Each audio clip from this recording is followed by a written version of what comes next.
apresentar o caso clínico. Então, repetindo, o Luiz é R3 da retina, vai apresentar o caso clínico do dia. Então, Luiz, à vontade. Obrigado, professor. Então, boa noite a todos. Meu nome é Luiz Cláudio Pimentel, eu sou residente do terceiro ano. Vou apresentar hoje o caso clínico e eu gostaria de agradecer ao Dr. Sérgio Pimentel pela ajuda na elaboração dos slides e aos doutores Marcelo Laveso e Iago Bastos. Então, nosso caso de uma paciente do sexo feminino, de 42 anos, caucasiana, natural e procedente de Diadema, na Grande São Paulo. Ela refere um embaçamento visual progressivo em ambos os olhos há 27 anos, associado também a uma ptose palpebral bilateral de forma simétrica e alteração de motilidade ocular extrínseca sem diplopia. Ela alegava também, associada a esse quadro, a hipoacusia e ataxia. E de antecedentes oculares, ela tinha feito uma suspensão frontal em 2010, apresentou um retorno novamente da ptose com nova cirurgia em 2017. O exame oftalmológico apresentava acuidade visual com correção de 20/40 no olho direito e 20/32 no olho esquerdo, com a refração apresentada, sem alterações no reflexo fotomotor direto e consensual, pressão intraocular de 14 no olho direito e 16 no olho esquerdo, com a biomicroscopia nada digno de nota, além de uma esclerose nuclear. Aqui nós temos na fundoscopia, a paciente apresentava essas alterações pigmentares difusa no polo posterior de forma simétrica, acometendo também a mácula. Na autofluorescência, nós conseguimos observar essa atrofia do EPR extensa na região peripapilar, associada a alterações de aspecto moteado, hiper e hipoautofluorescentes na região do polo posterior. Aqui no Red Free, conseguimos observar os vasos com calibre normal e também evidenciado as alterações pigmentares.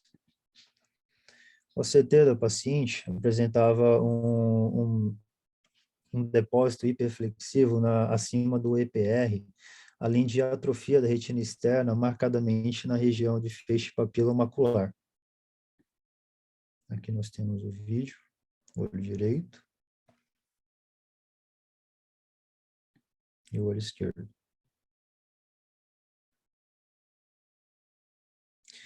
O paciente apresentava também um campo visual recente, realizado no serviço externo, com visual 32, que mostrava um alargamento da mancha cega e um defeito na região temporal bilateral.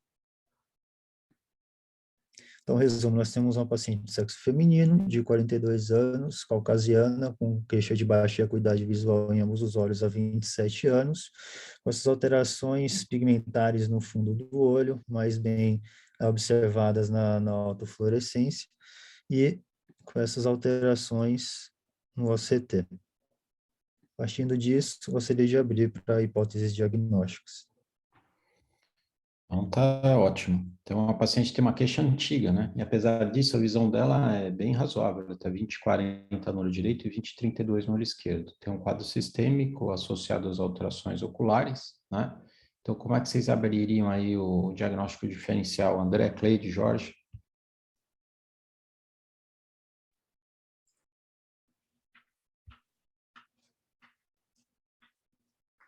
Bom, Vou arriscar aqui. Vai, Cleide.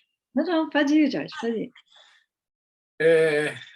Um caso bem interessante, mas difícil. Um paciente com perda de visão há bastante tempo, mas ela é jovem e ela tem, no fundo de olho, seria assim, um quadro simétrico de uma alteração da pigmentar difusa, certo? Apesar de que na retinografia parece só áreas parecendo placas de atrofia da pigmentar, mas quando você vai para a autofluorescência aqui, parece um fundo de olho de retinose pigmentar. E ela ainda tem achados sistêmicos, uma ataxia, ptose. Eu pensaria uma distrofia e pensaria em alguma coisa relacionada a que a gente chama de distrofias tapeto-retinianas ou retinose pigmentar ligada a alguma alteração sistêmica. Se eu não me engano, tem uma chamada RevSum, que tem achados sistêmicos também que poderia lembrar isso, mas difícil diagnóstico para mim. Tá. Então, só para uma coisa para vocês pensarem. Ela não tem nictalopia como queixa, tá? É verdade. E É ela, verdade. entendeu? Não está na história dela. E muitas vezes esses casos aqui não se queixam uma nictalopia leve. O equador anterior e a periferia são normais. E ela não tem osteoclasto aí, é uma característica da doença também, tá? A Isso. alteração é mais em volta do nervo óptico e no polo posterior, e pega um pouco do equador posterior, né? Então, um pouquinho diferente do que a gente chamaria de retinose pigmentar, embora seja uma retinopatia basicamente que afeta o EPR, né? Uma retinopatia pigmentária, retina externa Porque secundariamente, existem né? também retinose pigmentar que você não tem aqueles osteoclastos clássicos. Você tem uma alteração difusa da pele pigmentar, mas nem Sim. necessariamente você precisa ter aqueles características que é a migração da pele pigmentar, como fosse um depósito hipertrófico da retina, na retina. Mas Isso, a concordo com Mirella, você que está totalmente fora do padrão clássico. do padrão. A Mirella está escrevendo aqui, resumindo o que você falou de alteração pigmentar, pode ser uma retinopatia pigmentar, pigmentar, com pouco pigmento. Isso. Mas, pouco pigmento, em geral, são pacientes jovens que não deu tempo de você formar tanta alteração distrófica no EPR, né? E ela já tem 27 anos de história. Então, se fosse uma retinose pigmentar típica, ela já deveria ter as alterações, né? Com o envolvimento que ela tem do polo posterior, ela devia ter um envolvimento talvez maior ainda na periferia, né? E no equador, mas ela não tem nictalopia, alteração periférica, pena que a gente não tem uma retinografia, uma autofluorescência wide field para vocês verem isso. Mas, Jorge, esse é o caminho. Então, uma alteração semelhante à retinose pigmentar, mas faltando algumas características típicas de retinose pigmentar, associada a alterações sistêmicas, né? Alguma ideia a mais? Cleide, André? Então, eu concordo com essa linha que o Jorge citou, não é? De que ela tem um quadro que eu chamaria genericamente de uma alteração tapeto-retiniana, não vou nem chamar de distrofia, porque ela não tem cegueira noturna, não sei se tem um quadro de progressão ou não, mas é uma alteração do epitélio pigmentar e da retina externa, bilateral simétrico. Agora, o que chama atenção são esses achados sistêmicos, então, pensaria mais num quadro sindrômico com esse comprometimento ocular. A gente viu aqui essa ataxia, a gente viu um quadro, eu acho que não era bem assim, mas que tinha uma alteração pigmentar, uma ataxia, que era aquele Charcot-Marie-Tooth, e tem uns outros que são mitocondriais, que também dão essas ataxias e oftalmoplegias. Então, eu pensaria mais nessa linha de síndromes, possivelmente mitocondriais, com alterações sistêmicas e essa alteração tapeto-retiniana ocular. Só lembrando que tem o Cairns-Sayre, né, nessa linha da Cleide, né? Que é o causa a oftalmoplegia externa progressiva, com ptose, né, dá as alterações de retinose pigmentar, né, não nesse padrão aí, no formato clássico de retinose, né, mas que seria uma possibilidade, né. E é mitocondrial, né, esse Cairns-Sayre. Exato, exato. Então, o interessante é fazer esse diagnóstico diferencial. O Charcot tem mais alterações típicas de retinose pigmentar, né, Cleide? Mas Sim. as retinopatias mitocondriais, e como vocês falaram, o Kearns-Sayre, né? Talvez não precise ter essas alterações. É mais um aspecto de retinopatia em sal e pimenta, que é o que essa paciente tem no fundo de olho. Se olha no polo posterior, você não vê as alterações muito grandes. E você olha na autofluorescência, você vê umas alterações como se fossem alterações puntiformes, diferente de retinose pigmentar, mas lembrando retinose pigmentar, né? E então lembra as retinopatias mitocondriais, né?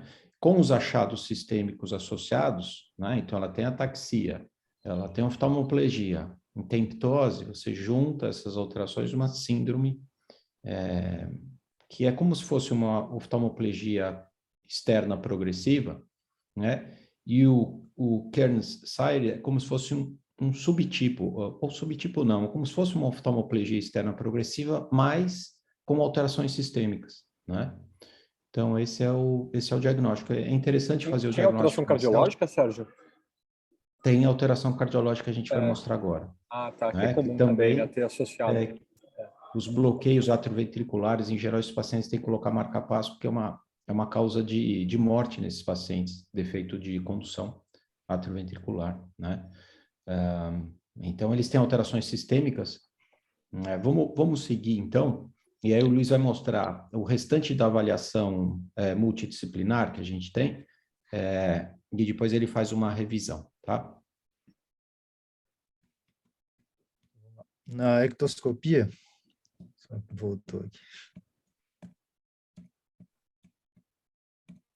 Então, na ectoscopia, a paciente apresentava essa pitose bilateral, acabou ficando um pouco mais assimétrica depois da segunda cirurgia, com a pitose pior no olho direito. Ela apresentava aquela queixa também de hipoacusia, um exame de audiometria que mostrava uma perda auditiva neurosensorial bilateral, mais proeminente à esquerda. Aqui no eletro, ela apresentava um desvio do eixo do QRS para a esquerda. Não apresentava nenhum tipo de bloqueio atrioventricular na ocasião. E o Holter de 24 horas tinha presença de extrasístoles supraventriculares raras e ventriculares polimórficas isoladas e raras também. Na biópsia muscular, feita no fragmento do bíceps braquial direito, tinha fibras com proliferação mitocondrial e presença de numerosas fibras em aspecto rasgado vermelho, que é outro quadro que é típico da Kearns-Sayre, né? E presença de padrão histológico miopático mitocondrial. Então, a hipótese diagnóstica, como os doutores bem falaram, de Kearns-Sayre. Algum dado complementar? Então, assim, você tem, o Luiz vai rever, mas tem critérios maiores para o diagnóstico, que ela tem todos, né? Que é a oftalmoplegia externa progressiva, ela tem o aspecto de sal e pimenta, né? Uma retinose pigmentar like, e tem que ter o início, em geral, o início antes, precoce, antes dos 20 anos, né?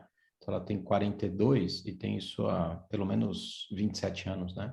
Então, ela começou na adolescência, nessa alteração. E aí tem os critérios menores, que são as alterações sistêmicas envolvidas, né?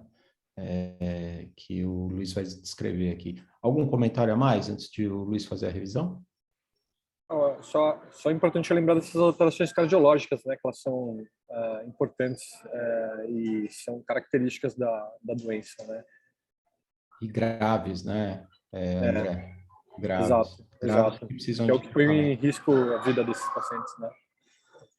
Então, esses pacientes precisam de uma avaliação ortótica da nossa parte, né? Porque como você afeta a musculatura extraocular, você interfere na leitura, porque eles não têm convergência. Então, uma queixa inicial não é a perda de visão, mas é uma dificuldade de leitura por perda de convergência. Então, tem que fazer uma avaliação. Pode falar, né? Não, só lembrando que esses pacientes, embora eles tenham um déficit de motilidade ocular, né, por restrição, eles não têm queixa de diplopia, geralmente. Eles têm essa queixa de dificuldade de convergência, mas eles não têm diplopia, né? Alguns têm, viu, André? Alguns têm. É uma queixa mas eu assim. acho que não é comum. Pacientes, acho que não é comum. porque como ela é cronicamente progressiva, talvez você consiga compensar até certo ponto, mas a diplopia pode fazer parte do quadro, tá? Talvez, eu não sei, não sou expert nessa área, mas talvez ele ao longo do tempo, sendo crônico o desvio, você possa suprimir isso e não perceba, eventualmente. Não sei se eu estou falando besteira. Mas, então, uma boa parte não tem, André, mas diplopia também é uma queixa que pode acontecer, não é exclusivo, tá? E os pacientes precisam, então, de avaliação cardiológica, porque, como o André chamou a atenção, é risco de vida nesses pacientes, por causa dessas arritmias. E alteração, e uma avaliação neurológica, né? Também por causa de ataxia e outras alterações, tá? Eu li um dado sobre isso que é bem interessante.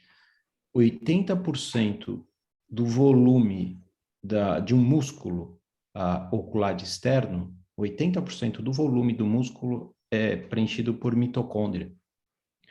E quando você tem uma deficiência da mitocôndria, você altera muito a função da musculatura ocular externa. Por isso que esses pacientes têm uma oftalmoplegia grave, né?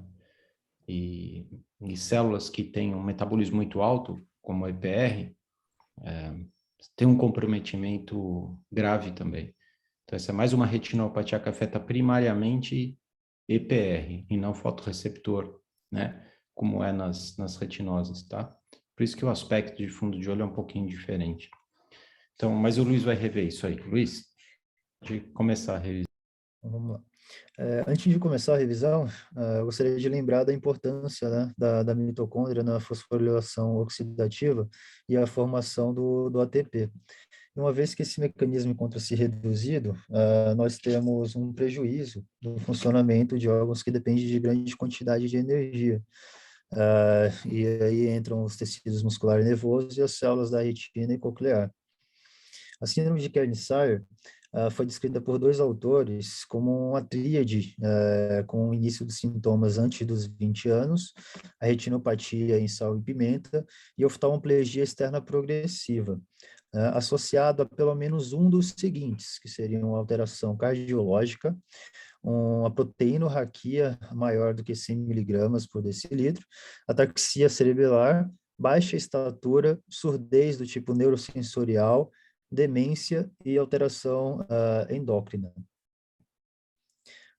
90% das mutações, elas ocorrem de forma esporádica, com a deleção do DNA mitocondrial, sendo a deleção mais acometida no 4977BP, apresentando em torno de 1/3 dos casos.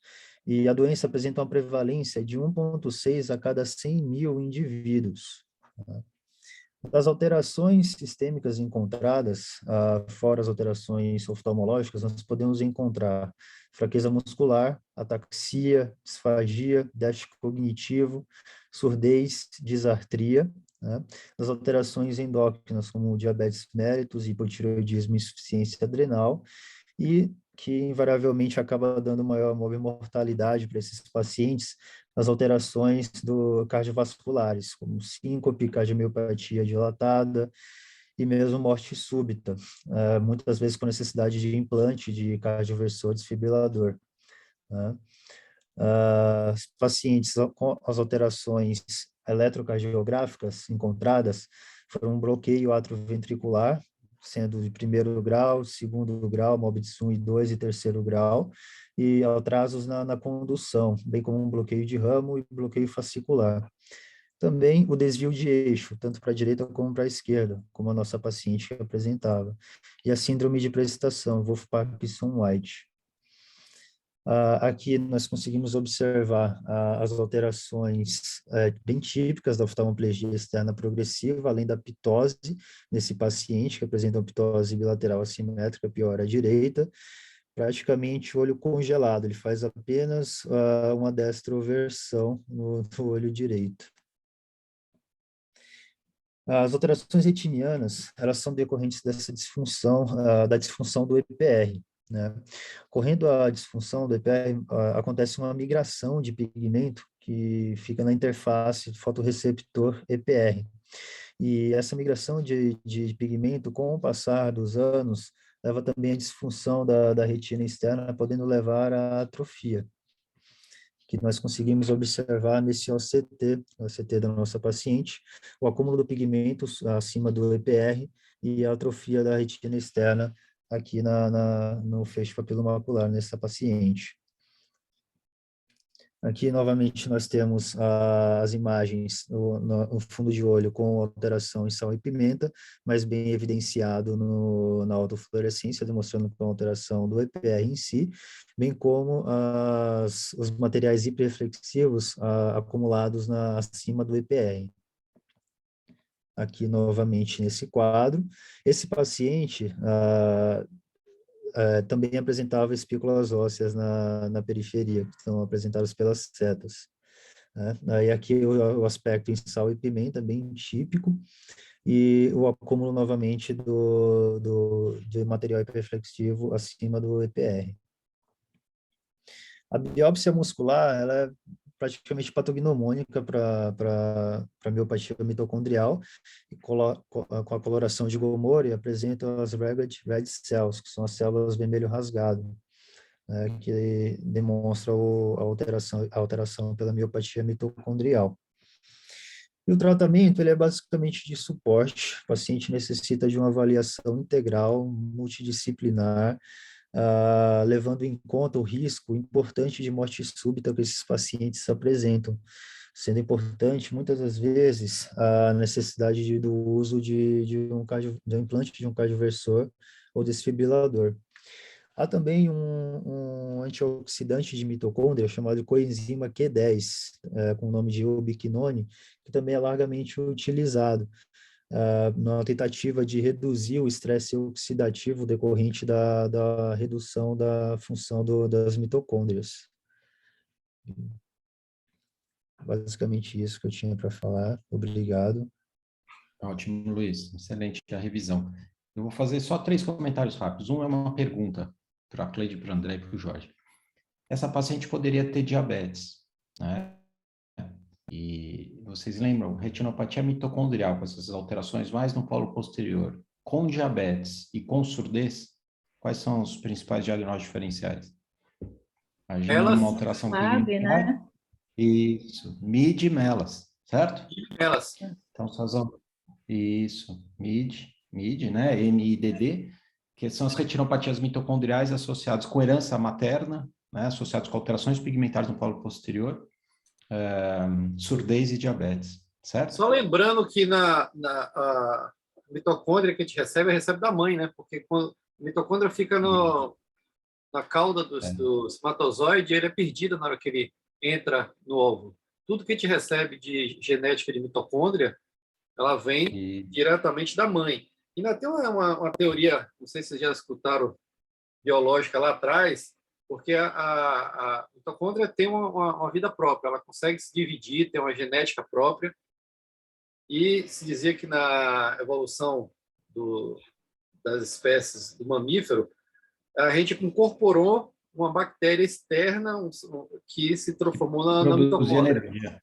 Produzir energia. Então, foi uma simbiose perfeita da evolução do ser pluricelular. Isso. E aí, por isso que ela tem uma genética e uma divisão independente da célula. Exatamente. Filogeneticamente, ela tem essa origem, né? É isso aí. Então, isso é interessante, fazer o diagnóstico diferencial se essa paciente tivesse diabetes com essas outras retinopatias mitocondriais. Os outros comentários, Luiz, essa paciente precisa de um wide field, né? Para a gente mostrar que as alterações são mais polo posterior e equador, posterior do que equador anterior e periferia, para distinguir melhor de uma retinose pigmentar, certo? Tanto a retinografia quanto a autofluorescência, né? E eu acho interessante, embora essa doença, em geral, ela é de herança esporádica, tá? Ela pode ser dada também da mãe, numa minoria dos pacientes. Então, fazer um painel genético é interessante para ver qual a mutação que pode estar causando isso. Como a gente tem acesso, eu acho que talvez seja interessante fazer isso. Então, teste genético e uma documentação com Edfield, tá? Perfeito, professor. O teste genético nós coletamos já, mas infelizmente não ficou pronto a tempo da reunião. Não tem problema, mas quando chegar para você escrever o case report aí, a documentação desse caso, né, para publicar, é importante ter esses dados, tá? E chamar ela para fazer esse Whitefield, né? Mas parabéns, o caso é bastante raro. Você vê, você falou da prevalência aí, 1,5 a cada 100 mil pessoas, né? É extremamente raro, né? É bonito ter um caso assim em comum, né? Então, joia. Parabéns pelos comentários aí do Jorge, da Cleide e do André, tá? E agora a gente vai mostrar uma imagem, o Pedro, preceptor da oftalmologia, fazendo o fellow de primeiro ano de retina e a preceptoria, e ele vai mostrar a imagem da semana. Pedro? Boa noite. Estão conseguindo me ouvir, Roger? Estamos ouvindo, sim. Então, perfeito. Vou começar. Então, boa noite a todos, né? O Jorge me apresentou, sou o Pedro, sou preceptor, e quero agradecer ao Dr. Sérgio que me ajudou aí na orientação e na escolha aí da imagem dessa semana. Então, a imagem dessa semana é um caso de uma mulher de 51 anos, com uma baixa qualidade visual relatada desde a infância em olho esquerdo, mas com uma piora recente há cerca de 3 meses desse mesmo olho, e o olho direito sem qualquer queixa visual, enfim. Sem antecedentes pessoais em termos de outras doenças, mas já tinha um diagnóstico externo aí em relação à avaliação de um possível diagnóstico de osteoma de coroide desse olho esquerdo, para ter essa baixa visual mais importante há mais tempo. Na avaliação, uma qualidade visual com correção do olho direito de 20/20, o olho esquerdo de 20/200, biomicroscopia sem alterações, pressão, motilidade, reflexos também nada digno de nota, e o olho direito sem qualquer alteração, qualquer lesão. No olho esquerdo, encontrava-se a lesão, né, na mácula adjacente ao nervo, uma área central aí, com uma espécie de uma atrofia meio esbranquiçada, com umas margens meio entrecortadas, que vão ficar um pouco mais evidentes aí na análise multimodal, que a gente fez que foi feito, na verdade, com angiofluorescência e com autofluorescência, mostrando essas margens entrecortadas. Na angiofluorescência, uma lesão hiperfluorescente, bem forte hiperfluorescente central, com regiões de hipoalto na periferia da lesão, e na autofluorescência, o padrão reverso, uma hipoalto densa na região central da lesão e algumas regiões mais na margem um pouco mais hiperalto e isoalto em alguns pontos. Passando aqui as linhas do OCT, né, as linhas do OCT indicadas aqui nos cortes OCT na região foveal, que é o corte superior, a gente tem essa alteração, né, esse DEP subfoveal, e no corte inferior, na parte, tentando pegar um pouquinho mais a parte das margens da lesão, essas alterações que a gente consegue encontrar algumas falhas aí do EPR, algumas regiões de protuberância de EPR, com hipersinal aí de coroide também associado. E o OCTA dessa região foveal demonstrando essa membrana que eu deixei aqui, o slab mostrando a membrana subfoveal desse olho. Então, em frente a esses achados, eu queria abrir para a discussão de possíveis hipóteses diagnósticas aí do caso. Essa paciente tem 2 diagnósticos. Um já está mostrado aí, que é uma membrana, certo? A membrana vascular. E tem um segundo diagnóstico, que é o que a gente quer saber, o que vocês acham de diagnóstico diferencial aí. Então, tem um diagnóstico diferencial. Ultrassom não tinha cálcio, então não é um osteoma de coroide. Não é osteoma. Poderia pensar num granuloma de coroide, poderia pensar aquele SIC, que mudou de nome depois, né? Sei, mas também, então, mas a localização dessas calcificações esclerocoroidais, né, que é o que você está falando, ela é mais no equador, né, ela não é no polo posterior. E essa avaliação multimodal, André, é diferente. O particular desse caso são esses recortes que essa paciente tem na borda da lesão. O centro da lesão, você vê na anjo, tem um defeito em janela com impregnação, né? Porque o EPR provavelmente está afetado, certo? Na autofluorescência é hipoalto, mas a borda dessa lesão é muito recortada, certo? Se você for ver só a autofluorescência, tem alguns diagnósticos aí que a gente tem que descartar. Então, tudo bem, osteoma de coroide eu concordo, né? O OCT é diferente de um osteoma, né? Mas o ultrassom, então, ela não tem calcificação. A calcificação esclerocoroidal é uma lesão menor, mais na arcada, certo? Mas é interessante o André lembrar do diagnóstico diferencial, que pode parecer mesmo, principalmente o centro da lesão mais amarelado. Alguma outra lembrança aqui? Me lembra, pelo aspecto recortado, uma serpeginosa-like. Tá. Não que talvez. O centro seja parecido, porque tem esse material aí que a serpeginosa-like não eleva esse centro aí, mas me lembraria uma serpeginosa-like. Tá, então serpeginosa pode ser, mas o aspecto não é típico assim, certo? Não, Essas dobraduras aí, esses recortes da periferia é patognomônico dessa lesão. Mas tudo bem, concordo com você. Então, serpiginosa like, seja idiopática ou seja secundária a herpes, TB ou Lewis, é um diagnóstico que você tem que incluir, certo? Então, muito bom. Então, é que tem alguns diagnósticos diferenciais. Então, vocês já falaram de osteoma, já falaram de serpiginosa, mais algum? Trauma poderia causar isso, como hemorragia grande no polo posterior? Teria Concordo. ruptura da Brook com a coroide. Você Uma fazendo hemorragia grande, formando uma lesão, mas em geral é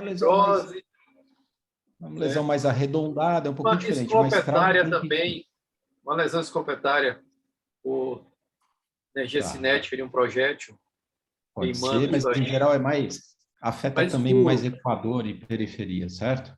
Acho Mas que tudo bem, Também tá o dentro do epidemimentar hipertrófico. eu pensaria também em alguma coisa inflamatória, algum bicho que causa essa lesão ameboide, aí o trajeto de alguma larva, Tipo causa fungus. essa inflamatória.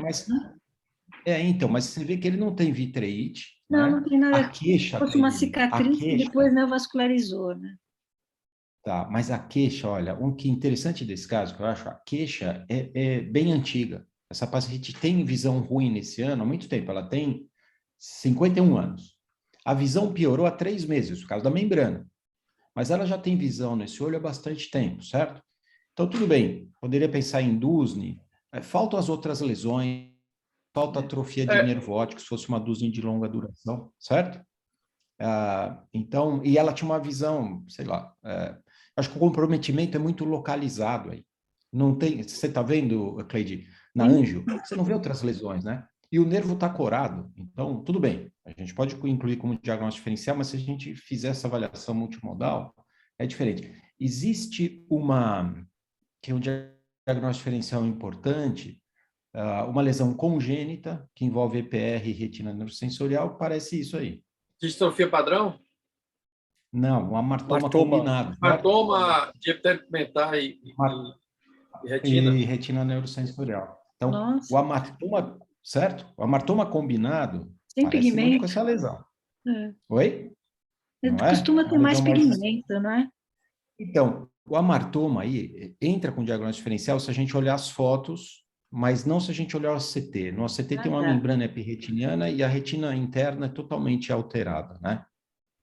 E o amartoma pode ter membrana associada? Pode ter esse aspecto esbranquiçado envolvendo o nervo? Pode. Então, só para falar, né? Para comentar, Sim, mas aí amartoma... a proliferação glial é intrarretiniana, né, no amartoma. Isso. Essa daí não. Então, É uma lesão puramente interessante. subretiniana. Mas é interessante a gente citar. Sim, Outra que eu acho que tem que citar é bidump com envolvimento unilateral. Raríssimo, unidump, né? Em vez do bidump. Unidump. Verdade. Certo? Parece Dump, isso. então, pode lembrar também. Outra, Autofluo central parece. serosa crônica. Central serosa crônica não dá esse aspecto com essa borda toda recortada, e a paciente é mulher, tem 58, o outro olho é completamente normal, já tem baixa de visão há muito tempo, mas eventualmente uma lesão pigmentar envolvendo o polo posterior, até com uma membrana associada, só como a gente incluir como diagnóstico diferencial, acho que central serosa crônica tem que ser citada também, certo? Eu acho que é só isso, né? Fora o diagnóstico aí, que não é nenhum desses, né? Então... Doutor Sérgio, Oi, fala, Lívia. essas bordas recortadas dessa lesão, poderia ser aquela digenesia do EPR? Isso, Lívia, boa, ótimo. Então, isso é patognomônico dessa lesão, essa borda recortada geográfica, né? Que é uma disgenesia, é chamada de disgenesia unilateral do epitélio pigmentado da retina com a membrana vascular secundária. Boa, Lívia. Aí, Pedro, mataram aqui. Mas o importante, além da Lívia falar, são todos esses diagnósticos diferenciais que o André citou, que a Cleide falou, que o Jorge comentou, entendeu? É importante a gente chegar no diagnóstico diferencial e falar, pode ser isso, mas não parece exatamente, para a gente ir procurando os diagnósticos diferenciais. Então, é URPED, é o diagnóstico desse caso. Raro, bem raro. E o Pedro vai fazer uma revisão e vai pagar o jantar para a Lívia, certo? Essa daí foi Lívia tirou, hein, professor? Essa ela tirou do baú, fundo do baú. Então, Sim. boa, Essa aí Lívia. foi boa. É. Foi Então, mesmo. vamos... Parabéns. Obrigada. Então, vamos lá. Então, Então, agora o Pedro vai fazer uma revisão disso, só para afirmar esse diagnóstico aí. Vai lá. Então, né, como a gente discutiu aí, o diagnóstico é URPED, ou uma disgenesia unilateral do EPR, né? E é uma doença uma patologia que, na verdade, foi descrita inicialmente, bem recente, 2002, com outro nome, que seria uma lesões, né, em padrão de leopardo, aí, unilateral idiopática do EPR. Essa descrição foi com base em 4 pacientes, né, com lesões parecidas, todas essas lesões próximas ao polo posterior, muitas vezes em confluência ou contiguidade do nervo óptico. Todas elas com zonas centrais de bastante atrofia do EPR, mas com essas lesões em periferia, formando o aspecto aí, como o nome já diz, em aspecto de pele de leopardo, né, que são as regiões de hipertrofia do EPR nas bordas, ilhas, né, de hipertrofia, sempre com essas margens muito entrecortadas, que é o grande lesão patognomônica dessa patologia que a gente vai conversar um pouquinho na frente. A gente vê que já mesmo nesse primeiro dessa descrição, né, tem nessas 4 imagens dos 4 pacientes. Se a gente for ver a imagem B, que é superior à direita, essa lesão é um pouco mais diferente das outras, com esse aspecto realmente mais esbranquiçado, parecendo que tem alguma proliferação aí em cima do nervo óptico, e chamar a atenção exatamente esse diagnóstico diferencial, que mais à frente a gente vou comentar com um pouco mais de detalhes. Nessa primeira revisão, né, dos casos, a análise multimodal feita foi exclusivamente com angiofluoresceína, e mostrava esse padrão, principalmente das margens, fazendo esse padrão com as regiões intercortadas, né, que eles até chamam às vezes como com franjas, né,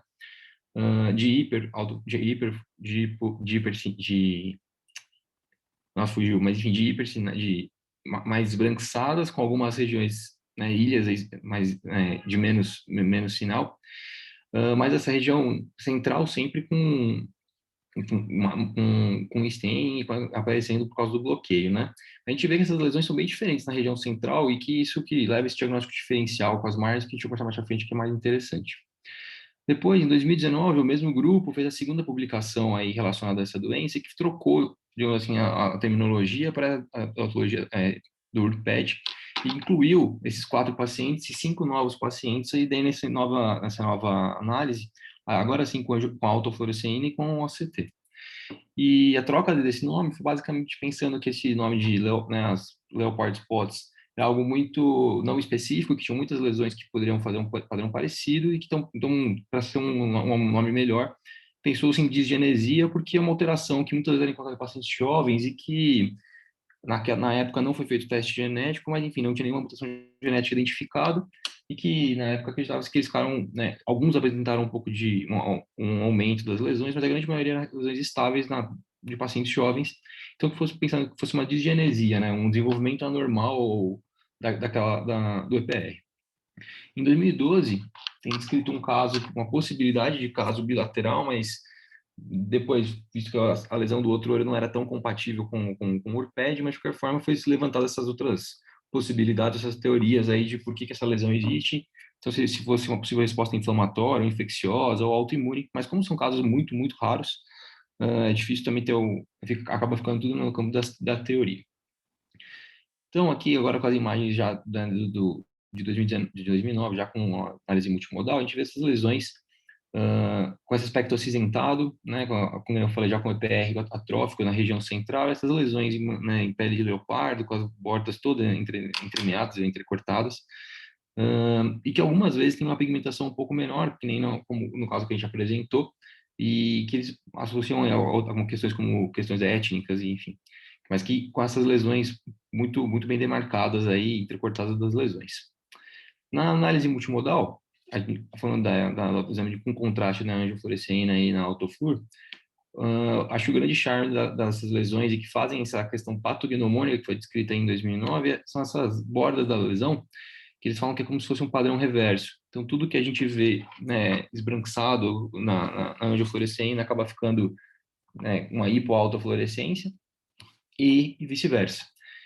E acredita-se que essas regiões entre as bordas são regiões de um EPR saudável, e por isso que eles apresentariam uma isoautofluorescência aí no exame de autofluor. Quando a gente, na do OCT, a gente percebe que essas lesões, né, quando a gente passa, eu peguei esse caso que mostrava um corte que mostrava um pouco mais, tanto os cortes da borda quanto o corte central da lesão, essas regiões de atrofia do EPR importantes, o hipersinal de coroide nas regiões mais atróficas e mais centrais das lesões, nas regiões das manchas, a gente vê que são regiões de hipertrofia do EPR com essas protuberâncias do EPR aí no corte do OCT. E achei legal colocar essa imagem também para mostrar que nem todos os casos também são confluentes, ou pelo menos peripapilares associados ao nervo óptico, alguns deles são separados, e até isso num diagnóstico diferencial, e nesse caso específico, por exemplo, ele tinha sido encaminhado com uma avaliação de um nevo, baseado no aspecto fundoscópico. Então, esse diagnóstico diferencial dessa condição é bem interessante, mas muito grande, né? Além disso, no OCT agora em face, foi feito, esse estudo mostrava uma segmentação do OCT em face, nos plexos, né, mais superficiais e mais profundos, a gente vê que as alterações que a gente consegue ver na fundoscopia, elas são reprodutíveis e com as bordas muito parecidas, principalmente quando a gente faz segmentação para o EPR. E essa talvez tenha sido um pouco mais a parte que tenha demonstrado, ou pelo menos tenta demonstrar um pouco mais, que possivelmente essa doença é muito mais relacionada ao EPR e ao seu desenvolvimento do que a outras alterações vasculares ou inflamatórias. Enfim, pelo menos a princípio essa que foi a ideia dessa análise.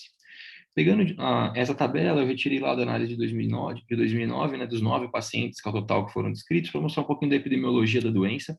Como é muito raro, na verdade, a gente tem poucos dados, mas eu queria mostrar que a maioria dos pacientes são jovens, sendo que a maioria deles são com diagnóstico ou de uma forma, num exame de rotina, ou depois de uma avaliação, algum deles teve um trauma, ou, enfim, alguns poucos que tinham alteração visual mais importante. E que, né, a maioria deles tem uma qualidade visual preservada desde que não apresentasse algum tipo de complicação. E aqui eu vou destacar 2 complicações que foram as mais importantes a princípio, ou pelo menos as que mais prevalentes, que foram as neovascularizações de coroide e o aumento da lesão, né, com o tempo. Então, no nosso caso, essa aqui são só do caso que eu apresentei, enfim, desse artigo, mostrando que existem sim esses relatos de neovascularização da coroide, né. Esse talvez tenha sido o que apresentou na região foveal e, portanto, talvez um dos que tenha a maior perda visual relacionada a isso, mas muitas dessas neovascularizações aconteciam, na verdade, na borda peripapilar. E que, nesse caso, eles até trataram com anti-VEGF, apesar de no CT, ali no CTC, a gente vê que tem só um pouco de líquido subretiniano, a paciente apresentou uma melhora discreta da acuidade visual, mas a gente vê que a membrana foi responsiva à terapia com anti-VEGF. E a segunda coisa interessante dessa lesão é que agora, né, existem alguns poucos relatos, de um acompanhamento de mais longo prazo dessas lesões. E a gente vê que o aspecto fundoscópico delas, como nesse caso, depois de 5 anos e 10 anos, né, 5 anos na imagem B, na imagem C com 10 anos, essas lesões foram progressivamente aumentando. Nesse caso específico, a área de atrofia mais central, né, da lesão acabou até atingindo a fóvea, o que fez com que tivesse uma baixa de visual muito importante, uma vez que sem o EPR a gente tem, os fotoreceptores eles não são mais viáveis. E até foi levantado nesse mesmo artigo a ideia de que seria engraçado que se fosse só uma alteração do desenvolvimento, né, uma disgenesia propriamente dita, que essa lesão deveria ser estável, né, não, pelo menos não aumentar. E aqui, então, ficou indagado, ou pelo menos reforçado, uma possível questão inflamatória. Será que não é uma lesão inflamatória aí que acaba acontecendo nos primeiros anos e que, com o tempo, secundária a autoimunidade ou não, isso acabou de aumentar, né? E ele até propõe que talvez o nome, a gente pudesse até mudar o nome da condição, talvez no futuro, pensando que talvez não seja uma disgenesia, afinal, uma disgenesia não deveria aumentar de tamanho, e sim uma displasia. Nessa foto também fica bem interessante esse aspecto que eu vou discutir agora um pouquinho mais à frente ainda, essas lesões peripapilares, elas acabam formando essa questão esbranquiçada, uma tortuosidade vascular, e em alguns casos até com uma proliferação de gliose ali intrarretiniana, que pode lembrar um diagnóstico diferencial mais extenso. Então, quando a gente pensa no aspecto fundoscópico, como já foi super discutido, e até o professor comentou algum deles, enfim, existem várias lesões que geram várias condições que podem gerar essas lesões em pele de leopardo, e entre elas aqui eu vou citar a retinopatia leucêmica por infiltração, né, da coroide. Tem o bidump, que normalmente é bilateral, mas ele pode ser, já é raro, mas o unilateral ainda mais raro. A síndrome de efusão uveal idiopática, e assim, são todas lesões que geram essas lesões em pele de leopardo, mas que todas elas têm outras condições sistêmicas, ou pelo menos uma história mais longa, ou outro diagnóstico aí que esteja por trás, e a maioria delas, na verdade, às vezes é bilateral. Então, bem diferentes aí quando a gente pensa do nosso caso. Além da avaliação multimodal, que é bastante diferente. E até por isso, comparando as bordas da lesão em relação, né, na análise multimodal, é quase patognomônico aí dessa condição do URPED. Vou descartar também as retinopatias traumáticas, como o professor comentou, que muitas delas não só seja o comote ou escopletária, ou mesmo quando tiver um sangramento subretiniano, na reabsorção pode formar essas alterações, essas alterações de EPR, que podem fazer um aspecto muito parecido, mas que também não formam essas lesões, essas margens franjadas ou entrecortadas. E por fim, como a gente mostrou, às vezes elas não vão ser tão elas podem só ser separadas ou únicas, e pode até fazer um diagnóstico diferencial com lesões pigmentadas. E o diagnóstico ainda aqui poderia ser mais extenso, aqui o professor comentou de coronarretinopatia serosa central e, enfim, outras muitas aí, eu trouxe essas aqui para a gente, pelo menos, para comentar sobre elas. Outra lesão que muitas vezes entra no diagnóstico diferencial é pela localização peripapilar, que a gente acaba sempre lembrando, é o Azor. Apesar de que ele tem principalmente na autofluorescência, na verdade, ele é bastante diferente, né? O Azor, né, com essa questão da hipoautofluorescência, mas que eles chamam, né, de uma hipoautofluorescência muito diferente. Ela é meio atrófica, né, com essa lesão hiperalto na borda linear, que é muito diferente da lesão que a gente vê com essas franjas mais evidenciadas, e que por mais que tenham eventuais lesões hiperalto, elas são entremeadas com lesões isoalto e que, enfim, fazem um diagnóstico diferencial importante. Aqui também vale ser lembrado que todos os papers que a gente acabou encontrando fazem esse diagnóstico diferencial. Por fim, eu vou retrazer a tabela para mostrar que, mesmo já em 2009, né, vários dos relatos já mostravam essa questão dessas alterações da retina, com dobras de retina, com tortuosidade vascular, e que esses casos, eles mostraram depois algumas lesões que lembravam esse diagnóstico diferencial que o professor também comentou do amartoma combinado de EPR, e de retina e EPR.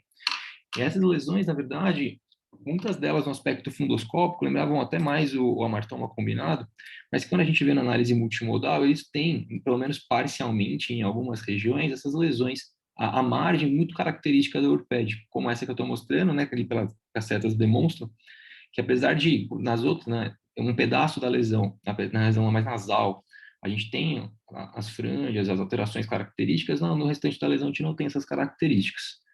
E muitos mesmo na análise inicial, nos OCTs, mesmo do primeiro relato, da primeira série de casos, existiam algumas alterações em retina interna também associadas, seja uma formação de membrana, seja desorganização das camadas mais internas, até e nesse caso de baixo, até na verdade, um caso também tinha um fator de confusão, porque era um pós-trauma, então até ficou indagado se não poderia ter uma retinopatia traumática associada, mas enfim, vários relatos aí mostrando que existem características muito comuns, principalmente quando são essas lesões que pegam o nervo específico e tem essa proliferação glial na retina, esse aspecto mais esbranquiçado.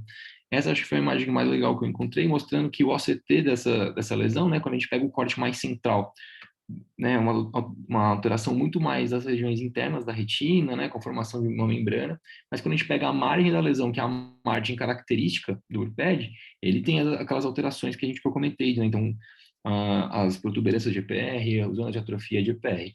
E no inflácio a gente consegue ver muito bem essa formação da gliose com as dobras de retina e a tortuosidade vascular. E por isso existe essa hipótese de que o amartoma combinado de retina, EPR, poderia ser, na verdade, que a URPED, desculpa, poderia ser uma forma frustra do amartoma. Mas essa ideia também não é muito aceita porque existem alterações muito diferentes e que pode ser que tenha alguma relação, mas que talvez não seja só uma simplificação muito grande pensar que ele é só uma forma frustra de um amartoma combinado de retina e EPR, e sim, parece muito mais uma outra patologia do que só uma forma frustra mesmo. Bem, né, isso que é para falar, uma doença bem diferente, é uma imagem muito, muito interessante que o professor me ajudou a escolher. Muito obrigado. Olha, Pedro, excelente, excelente revisão. O importante, além de fazer o diagnóstico dessa lesão, é discutir os diagnósticos diferenciais, né? Discutir os exames, o que a gente pode encontrar. Eu acho que por isso essas imagens são tão bacanas, né? Que vem sendo o que vocês vêm mostrando, tá? Parabéns, Pedro. Ótimo. Obrigado, professor. Joia. Agora a gente vai falar do artigo. E o Thiago, que é R1, vai apresentar. Enquanto ele vai apresentar, eu vou resumir aqui em 1 minuto. Esse artigo é baseado para mostrar um trial que chama Recovery Trial. Tem 2 anos de duração e ele quis avaliar a ação do antiangiogênico, na verdade o aflibercept usado com 2 braços diferentes, usado mensalmente versus trimestralmente, no primeiro ano, então grupo A e grupo B, grupo 1 e 2. No segundo ano eles invertiam isso, o grupo que recebeu mensalmente começa a receber trimestralmente e vice-versa, né? No que eles queriam ver é a história natural de evolução com tratamento com antiangiogênico, mensal ou trimestral, de você reduzir piora de perfusão. A gente sabe que a retinopatia diabética piora você tem um déficit de perfusão progressivo, você perde capilar, as áreas de não perfusão aumentam. Os antiangiogênicos protegem a fundoscopia, quer dizer, o que você examina no fundo de olho melhora, né? Então, a gente classifica a severidade da retinopatia, essa é uma classificação grande, e a gente vai vendo que, na medida que você vai usando continuamente antiangiogênico, a retinopatia, os sinais fundoscópicos de retinopatia diabética vão regredindo. Então, a severidade da retinopatia vai melhorando. Só que, será que isso tem significado em que você está realmente melhorando a retinopatia? Quer dizer, no fundo, o que esse artigo quer mostrar é que, olha, a perfusão vai melhorar ou não. O que a gente vê é que a perfusão nesse artigo, nos 2 anos, ela não melhora. A perfusão piora ao longo de 2 anos nos 2 grupos. Então, não tem sentido você usar, obviamente, mensalmente a injeção para tentar evitar a perda de perfusão, seria um tratamento muito intenso com esse propósito, né? Mas, de todo jeito, pelo menos trimestralmente que você usa, você não consegue segurar perda de área de não perfusão, apesar de mais de 80% desses pacientes melhorarem a severidade da retinopatia, tá? E nenhum deles piorou a severidade da retinopatia. Ao mesmo tempo, todos pioraram a perfusão. Então, o antiangiogênico resolve a fundoscopia, mas não resolve a perda progressiva de capilar, né? Então, é isso que o Thiago vai mostrar em detalhe agora, tá? Thiago. Boa noite a todos, meu nome é Thiago Dalcântara, sou residente aqui do 1º ano. Meus agradecimentos, então, ao Dr. Sérgio Pimentel, que me ajudou bastante na elaboração desse trabalho. O estudo em questão é o Recover, né, o que eu vou apresentar hoje à noite. E na introdução, o RNP, essa retina não perfusion, é um importante biomarcador nas doenças vasculares da retina, né? No contexto principalmente da diabetes mellitus, ele é um marcador bastante precoce, antes mesmo de nós termos ali alguma alteração na fundoscopia, alguma queixa clínica do paciente, a literatura já mostra que nós temos ali umas áreas de não perfusão, umas áreas de isquemia já presentes na retina. Os anti-VEGFs, como o professor comentou, revolucionaram o tratamento da retinopatia diabética e eles conseguem, em si, diminuir o edema ocular, a perda de visão do paciente e na evolução para uma retinopatia diabética proliferativa. Agora, o papel deles em si, nessas áreas de isquemia, no RNP, não é muito bem compreendido. A literatura sugere que esses anti-VEGFs podem diminuir, então, a progressão do RNP, embora também exista a possibilidade de se elevar apesar da terapia. Então, o objetivo do Recovery era avaliar o impacto das injeções intravítreas do aflibercept, que é o Eylea e o Regeneron, no RNP, nessas áreas de isquemia. Os métodos do estudo, como o professor comentou, é um estudo piloto, prospectivo, randomizado e aberto, de 40 olhos virgens, né, de tratamento com PDR bastante exacerbado, né, acima de 20 áreas de disco óptico, foram randomizados em 2 grupos, de 1 para 1. Ambos os grupos foram tratados com injeções intravítreas, com 2 mg de aflibercept, em intervalos diferentes. No primeiro ano, então, o grupo 1 recebeu injeções mensais, e o grupo 2 recebeu injeções trimestrais do Afliber 7. No segundo ano foi realizado um crossover, onde o grupo 2 passou a receber injeções mensais e o grupo 1 passou a receber injeções trimestrais. Aqueles que recebiam injeções trimestrais poderiam receber alguma injeção de resgate mensais, caso chegasse a apresentar situações de neovascularização, uma baixa acuidade visual, edema de mácula ou qualquer outra complicação mais exacerbada. A fotocoagulação também poderia ser realizada em qualquer um dos grupos, caso eles tivessem uma progressão do PDR, apesar de 3 meses de tratamento.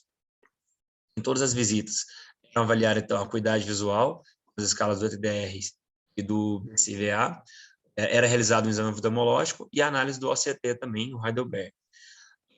A análise do RNP é realizada semestralmente, o Ultra Wide Field, geografia de fluoresceína, e o desfecho primário do estudo era principalmente medir essa diferença na progressão dessas áreas não perfundidas. Os desfechos secundários seriam avaliar ali as medidas de segurança, a acuidade visual, o índice de SCAMP e a área de neovascularização. A análise estatística, então, foi realizada utilizando o R software. Nos resultados, então, ao final do estudo, 35 olhos que representavam 87%, 87,5%, chegaram a finalizar o estudo, sendo que entraram no segundo ano, na verdade, 33 desses olhos finalizaram o mesmo estudo. Na linha de base até o final, o grupo 1 recebeu uma média de 14,5 injeções e 11 pacientes chegaram a realizar todas as injeções. Já o grupo 2, uma média de 12,9, sendo que 7 receberam todas as injeções. Aqui já nos resultados também, dos tratamentos administrados e dos resultados do DRSS, essa escala de severidade da retinopatia diabética, a gente pode avaliar que no final do estudo, os indivíduos tiveram uma pontuação final 20, 35, 43, 61 e 65, respectivamente. Nos 2 anos, como o professor chegou a comentar, nenhum indivíduo apresentou piora desde a linha de base, sendo que 82% deles apresentaram melhora e 18% apresentaram estabilidade. Aqui nesses gráficos, o estudo começa a comparar os 2 grupos com a linha de base e a comparação entre os grupos entre si a partir dos anos. Então, no meio, por exemplo, a gente pode ver que a única baixa visual durante o estudo foi em comparação do primeiro grupo com o segundo grupo ao longo do segundo ano. Mas, no final das contas, elas tiveram uma melhora ou estabilidade. Aqui também comparando os resultados visuais, né, pelo ETDRS do OCT, o que se pode concluir é que nenhum grupo que os grupos não tiveram diferença entre si. A gente coloca uma análise estatística ali com o p-value de 5%, nenhum dos grupos apresentaram uma superioridade em relação ao outro com o tratamento. Seguindo também aqui, como o professor comentou, nas áreas de não perfusão retiniana, todos os indivíduos apresentaram uma piora nas áreas de isquemia. Então, embora eles tiveram uma melhora clínica, embora eles tiveram ali uma apresentação fundoscópica e do OCT e de acuidade visual melhora, em todos os grupos, independente das doses que estavam recebendo, tiveram ali uma progressão nessas áreas de não perfusão. Aqui, inclusive, comparando aqui o grupo 1, grupo 2 e o total nesse segundo gráfico aqui da direita. Aqui foram também os eventos adversos durante o estudo. Um evento adverso que chamasse muita atenção, como, por exemplo, algum indivíduo apresentou hemorragia vítrea, ou alguns indivíduos reclamaram um pouco mais de dor e de borramento na visão, e um pior também da catarata. Foram aquelas situações ali que mais chamaram a atenção durante o estudo, mas nenhum em si de grande importância clínica para o paciente. A discussão, então. Os grupos apresentaram esse aumento significativo do RNP e 2 pontos que o estudo levanta a serem considerados para essa progressão do RNP. Qual foi a diferença de adesão da dosagem no segundo ano em comparação ao primeiro ano? Os indivíduos, ao longo do segundo ano, chegaram a receber injeções em menor quantidade do que no primeiro ano, e os indivíduos já apresentavam grandes áreas de isquemia. Então, assim como já foi visto no passado na literatura, a partir do momento que aqueles indivíduos já tinham um índice de isquemia grande, fica difícil qualquer tipo de tratamento reverter esse índice de isquemia, né? Então, o ideal seria agir naqueles olhos e não apresentassem grandes áreas de isquemia. No começo do estudo, nós vimos ali que todos os indivíduos apresentavam mais de 20 áreas de disco e de isquemia. Então, aqui, aqueles com doses mensais também obtiveram e mantiveram pontuações melhores na acuidade visual do que aqueles trimestrais. e não tiveram, e nenhum participante teve uma piora no DRSS até o ano 1. Mas no ano 2, 8 já tiveram uma redução no DRSS, sendo 7 deles com doses trimestrais. Então, a tentativa dele mostrar ali que as doses trimestrais conseguiriam ali manter uma severidade menos clínica ali, fundoscópica, adequada naqueles pacientes. Mas, mesmo assim, todos eles apresentaram progressão das áreas de isquemia.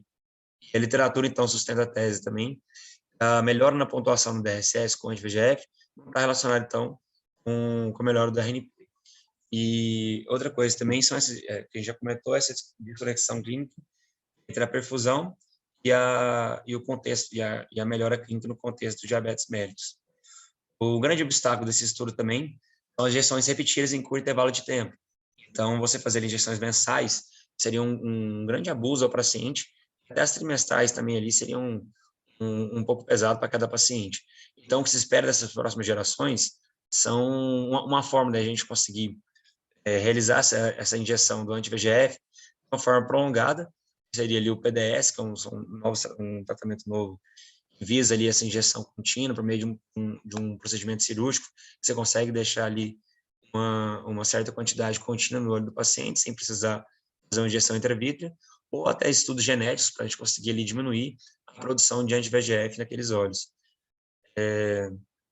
Outra coisa que dificultou um pouco esse estudo é a variabilidade na classificação das imagens, né, do RNP, porque o estudo em si usou um centro para fazer essa análise do RNP, sendo que você tem vários centros que fazem essa análise, tem divergência também na quantificação dessas áreas isquêmicas entre esses centros também de leitura. Outra dificuldade do estudo também foi o tamanho da amostra, que é relativamente pequena, e a taxa de descontinuação significativa também. Mas vale ressaltar que todos os participantes desse estudo foram tratados ao longo dele, e deixei uma mensagem que estudos mais abrangentes, né, sobre essa história natural e a mensuração da retinopatia diabética, essas áreas não perfundidas da retina, sem essa injeção vítrea, vai ser necessário também. Obrigado, tentei ser o mais breve possível aqui. Ótimo, Thiago. Perfeito, parabéns. Eu pedi para o Thiago para fazer a apresentação da forma bem sucinta, tá? Os artigos, quem quiser ter mais detalhes, é interessante ler, né? Para pegar as discussões todas que o Thiago pediu para o Thiago não falar, né? Você tinha feito uma apresentação mais longa, né, Thiago? A gente deu uma resumida para caber no tempo aqui. Parabéns pela apresentação. Cleide, qual que é a tua impressão aqui do... Eu que agradeço, Thiago. Qual que é a tua impressão desse uso do antiangiogênico para diminuir a área de não perfusão capilar? Eu acho que é um novo desenho, mas essa conclusão que ele chegou, a gente tem visto nos últimos 4, 5 anos, repetidamente, em vários trabalhos publicados. Inicialmente, alguns trabalhos se dedicaram a mostrar, a comprovar que eventualmente haveria uma reperfusão, né? E isso, tirando alguns trabalhos isolados, algumas descrições com anjo de má qualidade, nunca foi comprovada, e agora esses estudos mais recentes, então se tem se dedicado mais a esse índice, avaliar se o índice de isquemia se modifica, e é unânime, o resultado de todos os trabalhos que têm um bom desenho é unânime em concluir que não, que o antiangiogênico não promove nenhum tipo de reperfusão, e também não impede o aumento da isquemia, talvez só reduza no decorrer do tempo. Isso explica por que estudos como o Panorama, o Protocolo W, não encontram nenhum resultado significativo, que usaram o antiangiogênico profilaticamente, né, não encontraram nenhum resultado significativo na evolução da retinopatia diabética. Então, acho que a conclusão é essa. Esse é mais um desenho, né, desenho diferente, com esse crossover, mas é mais uma comprovação de que o anti-VEGF ele atua mais sobre a permeabilidade mesmo, então modifica os achados que a gente vê no fundo de olho, mas não modifica a essência da doença, que é a oclusão capilar progressiva. Então, se a gente quiser modificar realmente o perfil da doença, não vai ser com anti-VEGF. Tem um dado interessante que ele mostra aí uma avaliação pós-hoc, que é que no protocolo S, naquele estudo Clarity, que trataram retinopatia proliferativa, um braço era só com anti-VEGF, e que, mesmo com a melhora visual, com a estabilidade da doença, cerca de 25% dos pacientes mantém neovaso. Então, quer dizer, até para a regressão do neovaso, eles não são 100% eficientes. O que eles melhoram é a permeabilidade, por isso acaba melhorando a visão. E é importante reduzir permeabilidade e edema, porque você ganha visão, né? Mas Sim, um sim. passo além, né, de você diminuir perda capilar, né, áreas de não perfusão, realmente... Isso quer dizer que a gente vai ter que injetar sempre, né? Não há, pelo menos para esses dados, a possibilidade de a gente não precisar, a partir de um certo momento, injetar mais. Não muda o perfil da doença, né? É interessante, Cleide, porque no edema, se você injeta bastante no primeiro ano, né? Os estudos, o protocolo I, por exemplo. Segundo ano diminui o número de injeções, terceiro mais ainda. Aqui, a área de não perfusão, não. Se você injeta todo mês no primeiro ano, foi o que esse estudo mostrou, você estabiliza, pelo menos no primeiro ano, as áreas de não perfusão. Mas se você diminui isso para trimestral no segundo ano, você começa a perder de novo. E se é o contrário, se você é brando no início, faz a cada 3 meses, e depois acentua no segundo ano, você continua perdendo. Então, e para injetar tanto com paciente sem alteração de visão, porque nenhum paciente com edema macular foi incluído, nenhum. Todos os pacientes não tinham edema macular, todos tinham área de não perfusão de mais que 20 diâmetros de disco, áreas de disco, mas nenhum tinha edema macular. Então, imagina, o paciente está bem, está enxergando bem, tem muita área de não perfusão, você vai injetar mensalmente antiangiogênico? Tudo bem, se você tiver o PDS, implantar o PDS, você vai fazer um implante e vai reinjetar nesse implante a cada 9 a 12 meses, mas mesmo assim, né, é um custo gigantesco por uma finalidade que talvez discutível, muito né? provavelmente não seja alcançada, bem discutível, né? É isso aí. Isso aí é bom mostrar papers que não funcionam, porque talvez isso seja sugerido de alguma forma para a gente que tem uma função, a gente vê que não tem, né? Então não é esse o papel do antiangiogênico. Jorge André, algum comentário breve? Essa história é muito legal, porque lá inicialmente, se pegar na década de 80, quando saíram os antiangiogênicos, se acreditava inicialmente que o uso frequente de antiangiogênico aumentava a isquemia. Aí, as primeiras pessoas que divergiram disso foi o Peter Campochiaro, você se lembra? Ele fez subanálise do Kruse em oclusão de veia central isquêmica. E aí ele no paper dele dizia assim, no paciente de oclusão de veia central, 8% dos pacientes lá do Kruse melhoraram a perfusão no primeiro ano. E aí a teoria era da leucoestase, que no primeiro momento de um processo de oclusão venosa, ocorria um processo inflamatório em que os leucócitos ficariam impactados no capilar, e esse impacto faria você, com o passar do tempo, uma isquemia, ou seja, um colapamento completo desse capilar. E o anti-VEGF, ele também tem propriedades anti-inflamatórias, e com isso fazia que essa leucoestase não permanecesse por muito tempo, fazendo que os leucócitos saíssem do lumen do capilar e você reperfundia. E isso tudo com estudos só em geografia, não tinha ainda OCTA para ver os capilares mais profundos. E aí a gente vai agora para a discussão com diabetes, que eu acho que o processo é um pouco diferente. O processo é um processo crônico, com perda de pericitos, e ali perda da membrana basal, e formando talvez uma ilianização do capilar e fibrose desse capilar. E aí mostra belíssimamente que, mesmo fazendo injeções bem frequentes, que no máximo que podia acontecer é você dar uma parada nesse processo, mas não reverter realmente.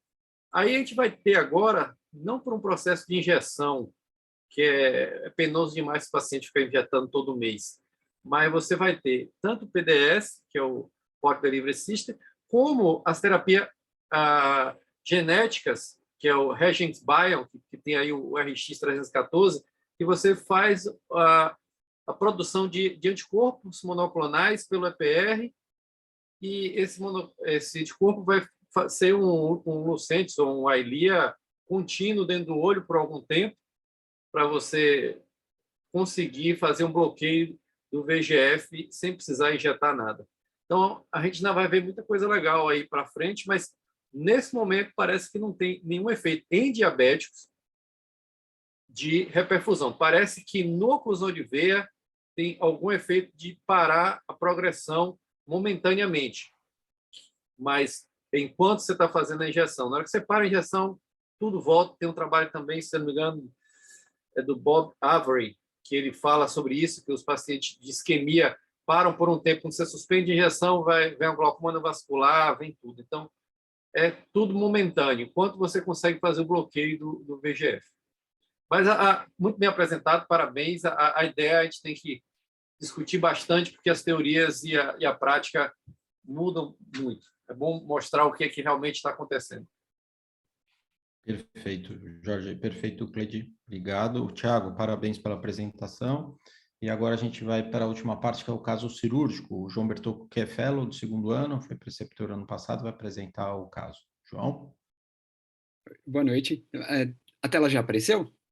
Já, pode ir. Joia. Obrigado, professor. Então, gostaria de agradecer ao professor Sérgio pelo convite, né? E também a doutora Lívia, o doutor Pedro Braga, o Pedro Rissoli e o Fábio Marinho pela ajuda na condução do caso. Então, começando com o caso, é um paciente homem, 53 anos, que chegou no nosso pronto-socorro com uma queixa de baixa de acuidade visual há 2 dias no olho esquerdo. Ele não tinha nenhuma comorbidade, não tinha nenhum antecedente oftalmológico, e no exame ele apresentava uma acuidade de 20/20 no olho direito, e no olho da queixa, 20/200 no campo temporal. Era fásico, com cristalino transparente, nenhum outro comemorativo na biomicroscopia. A pressão intraocular de 14 no olho direito, 22 no olho esquerdo. No fundo do olho direito não tinha nenhuma alteração. No olho esquerdo, o olho da queixa tinha essa escavação um pouco mais aumentada, já tinha um descolamento de retina temporal superior e temporal acometendo a mácula, né, com aspecto mais recente. Tinha uma rotura temporal superior e uma pequena rotura temporal inferior, ambas na mesma topografia, e um bolsão temporal inferior já com aspecto um pouco mais antigo. Diante desse caso, o paciente com cristalino transparente, as roturas num plano semelhante, né? Foi optado por uma introflexão escleral com um buccal temporal 180 graus. Perdão, aqui. A cirurgia transcorreu sem nenhum tipo de intercorrência, né? A única coisa que observaram foi que a saída de líquido subretiniano acabou sendo pouca, mas de resto ocorreu tudo dentro dos conformes, né? O pós-operatório imediato foi difícil de visualizar por conta da córnea, que ficou um pouco mais descompensada, mas no primeiro pós-operatório, durante o exame, a acuidade visual do paciente estava movimento de mãos. A biomicroscopia, ele tinha uma câmara rasa, ele tinha um abaulamento anterior de todo o diafragma do cristaliniano, né? A pressão intraocular estava de 29. O fundo de olho era impossível, então foi optado por fazer um ultrassom, que se observou que o paciente apresentava hemorragia vítrea com descolamento de coroide de 360 graus, né? Com características hemorrágicas, não tinha kissing, a mácula estava aplicada, mas tinha ainda um pouco de líquido na retina inferior, próximo ao buccal. Diante de toda a situação do paciente, o pós-operatório recente, esse quadro inflamatório, foi optado por uso de cicloplégicos, corticoide via oral, né, mantida observação. No 20º pós-operatório, já dava para observar que o DC estava reduzindo, né, estava sendo acompanhado com ultrassom, a hemorragia vítrea também clareando, e optou-se por uma conduta expectante, né, foi mantido o tratamento clínico do paciente para se observar essa melhora. Então, por volta do 3º mês de pós-operatório, 3º, 4º mês, o HV já tinha clareado bastante, né, o DC já tinha tido uma resolução muito boa, mas o paciente, ele ainda apresentava uma acuidade visual de 20/100, né, principalmente também por conta dessa turvação do vítreo. A câmara anterior já estava organizada, mas ele acabou evoluindo com um pouco de catarata, uma N1 com subcapsular posterior, a pressão intraocular tinha melhorado, mas no fundo de olho a gente observava essas questões, né, que Na retina inferior, ele parecia ter um pouco de líquido residual, talvez algumas roturas aqui associadas a esse vítreo, tá? Parecia bastante tracionado e se direcionava para essa região que se localizava bem na topografia de onde tinha sido a drenagem, né, da rotura, perdão, a drenagem do líquido subretiniano durante a introflexão, e por conta disso, aqui, então, a gente vê a marca da faixa, né, aqui é onde está a faixa e o buccal está nessa região, aqui a retina está um pouco mais seca, aqui tem aspecto de líquido subretiniano nessa região, e aqui inferior. Por conta disso, a conduta foi pensada numa Faco-Vitré, e diante dessa Faco, desse caso, dessa vitrectomia, eu gostaria de discutir algumas questões. O DVP, como a gente poderia induzir nesse caso? A gente traria o DVP até essa região, tentaria fazer o DVP normalmente, tentaria tirar a retina do que parece ser a retina encarcerada nesse ponto de drenagem, né? Faria uma retinectomia dessa região? Como seria a melhor forma de conduzir esse caso? Tá. João, as roturas, que tipo de roturas que eram? Rotura em ferradura, temporal superior e inferior? A temporal superior era uma ferradura, a temporal inferior era uma rotura pequena, operculada.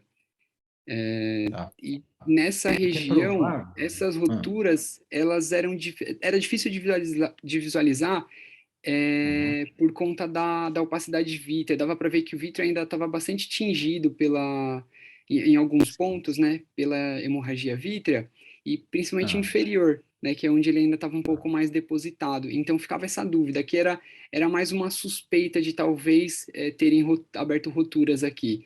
O que dava para ver é que a retina estava um pouco mais elevada nessa região ainda, né, mesmo depois de 3 meses do pós-operatório.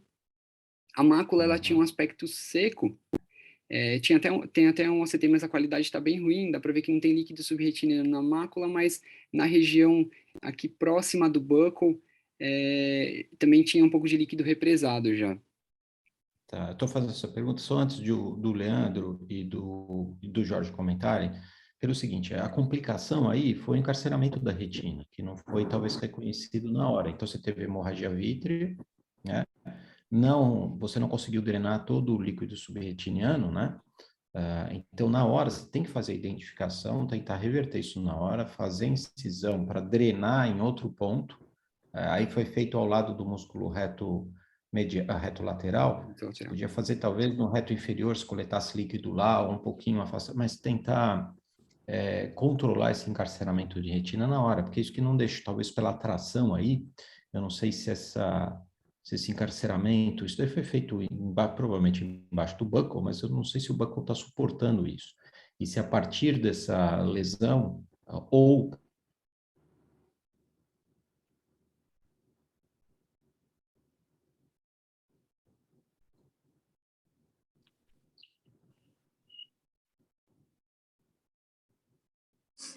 Você sumiu aí a voz. Aqui ficou mudo também. Não foi só para mim, então. Boa noite, pessoal. Tudo bom? Boa noite. Boa Acho noite, que o Pimentel caiu. Não foi, não? Não sei, provavelmente, né? Porque eu não estou vendo ele aqui. O que o Sérgio devia estar falando, né, João? A gente não acompanhou como é que foi essa introflexão escleral. Você só falou que não drenou muito. Mas o pós-operatório foi bem dramático, né? No dia seguinte tinha descolamento de coroide hemorrágico, hemorragia vítrea, e aos poucos foi se constatando que a retina estava encarcerada. Então houve um encarceramento na posição da drenagem, então se conclui que houve problema na drenagem. Esse problema na drenagem pode ter sido por diversos motivos, né?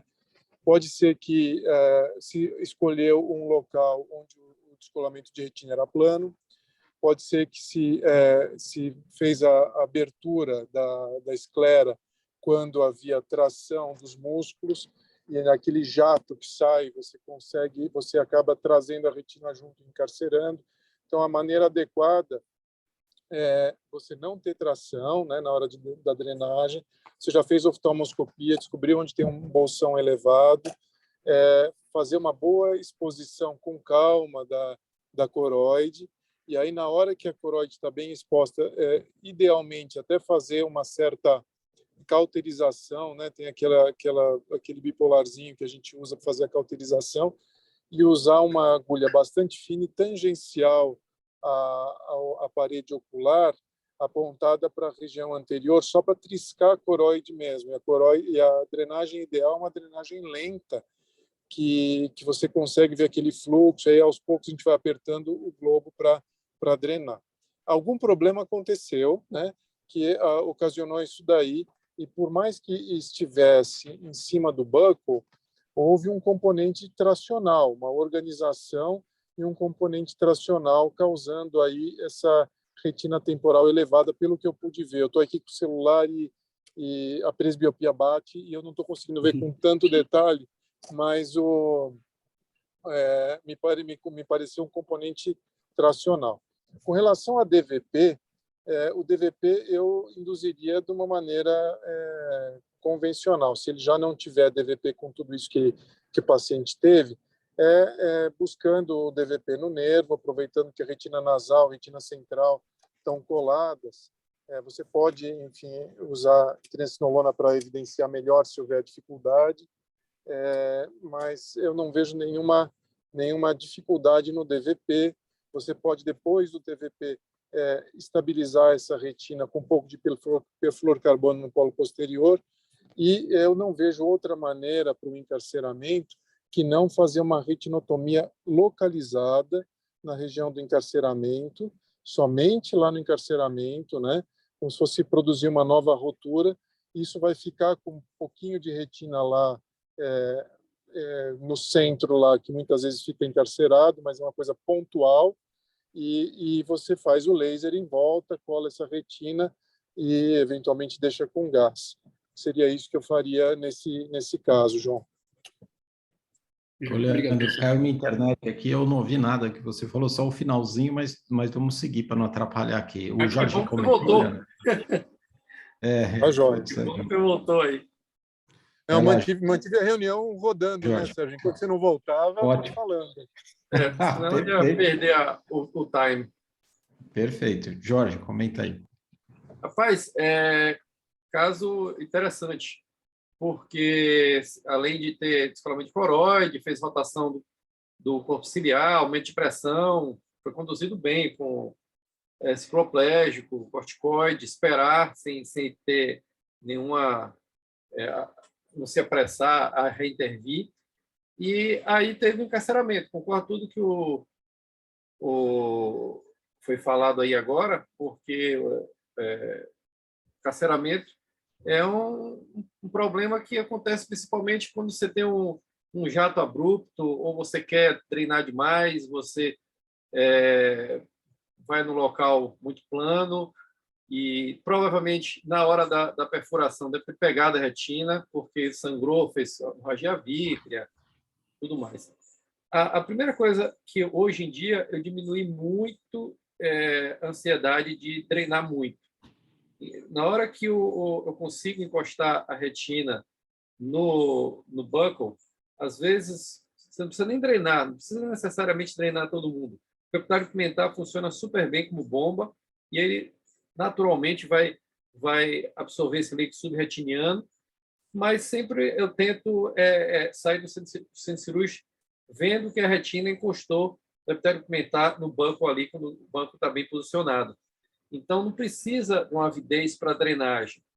E com isso você evita muito uma complicação tipo essa, que para resolver vai ter que fazer uma vitré e provavelmente fazer uma retinotomiazinha naquele local, que aí temos também risco de depois ter PVR, mas é necessário porque isso não vai se desfazer, já passou bastante tempo, não se desfez. Mas talvez a mensagem melhor que eu quero dizer agora é que não é muito necessário fazer muita drenagem. Se você deixar fluido residual subretiniano, mas o buraco estava bem bloqueado, encostando a pele pigmentar, isso vai reabsorver e você vai ficar bem sem precisar. Nem sempre você precisa fazer crio na mesma hora, você pode fazer crio depois e o laser depois, no pós-operatório. Não precisa ser crio demais, vai geralmente levar a PVR. Então, é a filosofia atual em DR. Quanto menos, melhor. Mais chance de você ter uma qualidade visual melhor e menos complicação. Mas a condução está sendo muito boa. Perfeito. João, você quer mostrar o que vocês fizeram, a evolução? Tem alguma outra pergunta? Obrigado. Então, no intraoperatório da vitrectomia, antes da faca, eu fui posicionar a esclerotomia da infusão, né, a 4 milímetros do limbo, e já deu para observar que a esclerotomia, ela não era visível, né, a infusão não era visível. Eu acabei trocando de lugar, passei mais ao lado, também não era visível, eu acabei anteriorizando um pouco, aí conseguia ver melhor, acabei ficando a mais ou menos 3,5 milímetros, né, e acabei seguindo com a faco. Depois fui passar as outras esclerotomias superiores para poder entrar com os instrumentos, e começando a vitré, fui colocar a triancinolona para poder corar o vítreo para fazer o DVP, e aí eu observei que estava migrando triancinolona para debaixo do espaço retiniano, né, para o espaço subretiniano. E aí eu gostaria de abrir para discussão também como conduzir o caso, o que pode ser feito nessa situação, né, de triancinolona subretiniana, é o que os senhores sugeriam. Então, quem quer comentar sobre... É incomum isso, hein? Mas tudo bem. Você acha que você injetou subretiniano, João? Como que ela parou por aí? Como que ela foi parar, né? Na verdade, a injeção da triancinolona, assim que eu comecei a injetar, parecia estar migrando para dentro da cavidade vítrea mesmo, né? A partir do momento em que eu comecei a aspirar essa triancinolona para ela turbilhonar um pouco e ficar só a triancinolona depositada no vítreo para poder fazer o DVP, ela começou turbilhonando dentro do olho, deu para ver que ela começou a migrar para o espaço subretiniano. Gozado, isso mostra que tem rasgaduras lá, alguma coisa alguma solução de continuidade que fez com que ela passasse, né? Porque eu não acredito que tenha sido o jato diretamente que furou a retina e passou. Deve ter alguma solução de continuidade.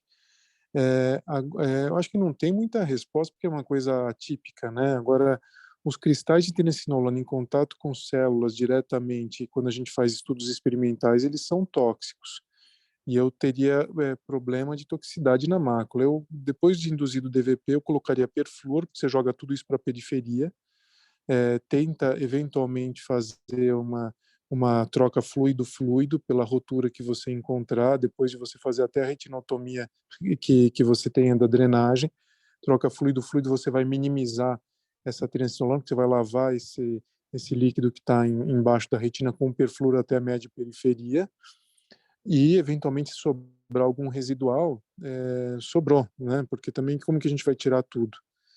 Mas eu ficaria preocupado só em não deixar na mácula. Eu acho que seria isso. Ô, João, só aqui eu perdi a evolução aqui. A rotura superior estava bloqueada, a rotura inferior estava aberta, é isso? Isso. A rotura superior ela estava bloqueada quando a gente entrou, mas aquela temporal inferior ela estava elevada ainda por conta daquelas aberta, trações. certo. E foi por aí que entrou, então, a triancinolona, né? Tá. É isso, certo? Na verdade, não só, porque eu posso apresentar daqui um pouquinho, mas Então tinha mais mais rotura. Ou pode ter um PVR formando aí embaixo e está tracionando e abre mais essa rotura, ou eventualmente tem a outra rotura associada. Jorge, algum comentário aqui? Hoje a gente pode seguir, Não, comenta pode seguir, depois. porque é isso mesmo, Tá. é bem incomum. Eu acho que eu nunca vi em descolamento de retina entrar triancinolona embaixo da retina, e tirando na fóvea, se ficar na periferia, não tem importância nenhuma, não. Deixa lá. Então continua, João. Tá joia. Bom, então a gente foi avaliar o que estava acontecendo, né? Como o professor Leandro falou, fomos induzir o DVP, ele já tinha um DVP, principalmente por conta de toda essa história, essa atração, né? Já tinha o DVP já parcialmente feito, coloquei perfluor na mácula e fui procurar por onde parecia ter entrado, porque a rotura temporal inferior era pequena, né? Então a gente foi avaliar as demais esclerotomias que foram feitas depois, né? E o que a gente observou foi que na região das esclerotomias superiores haviam roturas. Na verdade, as esclerotomias a 3,5 mm, né, que era a posição habitual que deveria ser, elas estavam dentro da retina. O corpo ciliar ele estava bastante anteriorizado em relação às esclerotomias.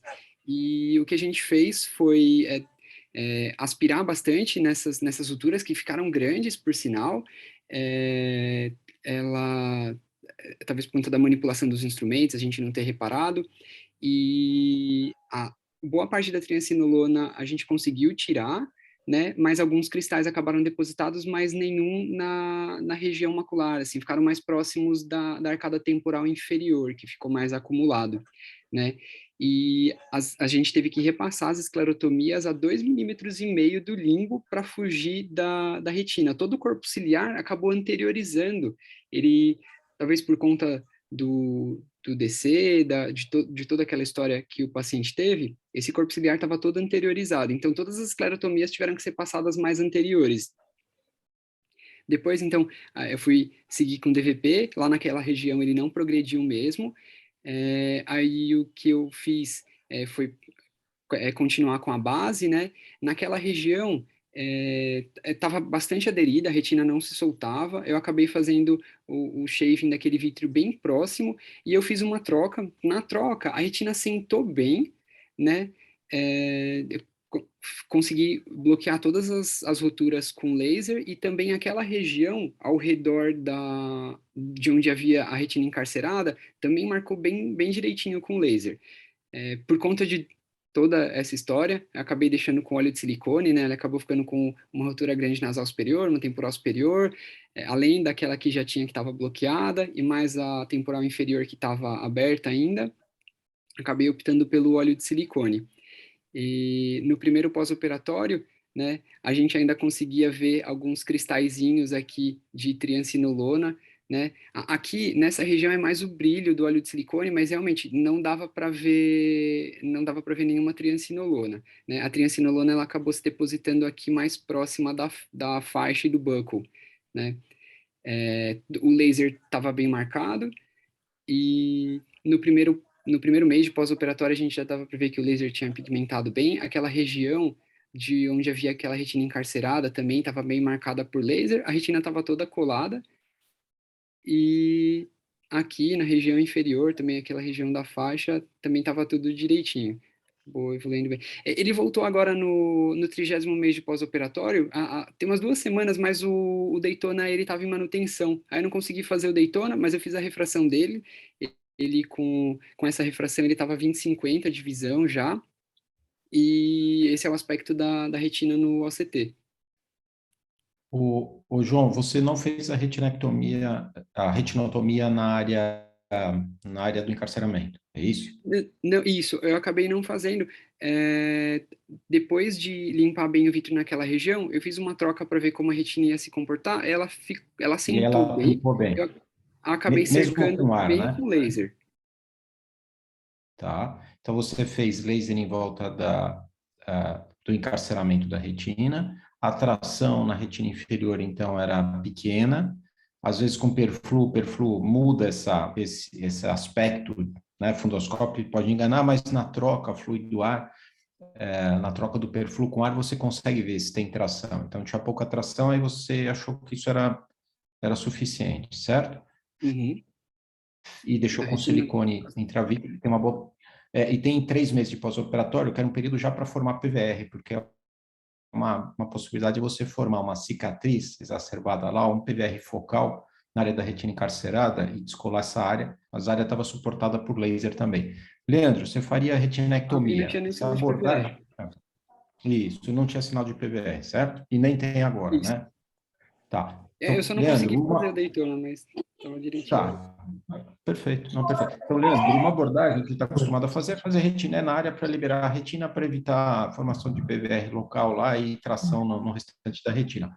Aparentemente, aqui, mesmo sem fazer a retinectomia focal naquela área, teve uma boa evolução. Né? Você quer comentar? Não, eu só não entendi toda a evolução e por que ele estava fazendo aquele componente que parecia ser um descolamento tracional apontando para temporal, e como que foi resolvida toda essa tração sem fazer a retinectomia. Pelo jeito, pelas imagens, tudo não tem nenhuma tração tangencial sob óleo, nada que o óleo esteja ocultando. Mas, assim, pensando em toda a fisiopatologia e tudo que aconteceu, a minha tendência no momento de ato cirúrgico era tentar fazer o checkmate fazendo essa retinectomia, porque é uma manobra que você, com cuidado, ela não é tão invasiva assim, fazer uma retinectomia sobre o buccal numa região localizada, e você já tira esse componente da jogada, né? Agora, eventualmente, pelo jeito, o paciente evoluiu super bem, então a decisão foi acertada, mas é difícil a gente ficar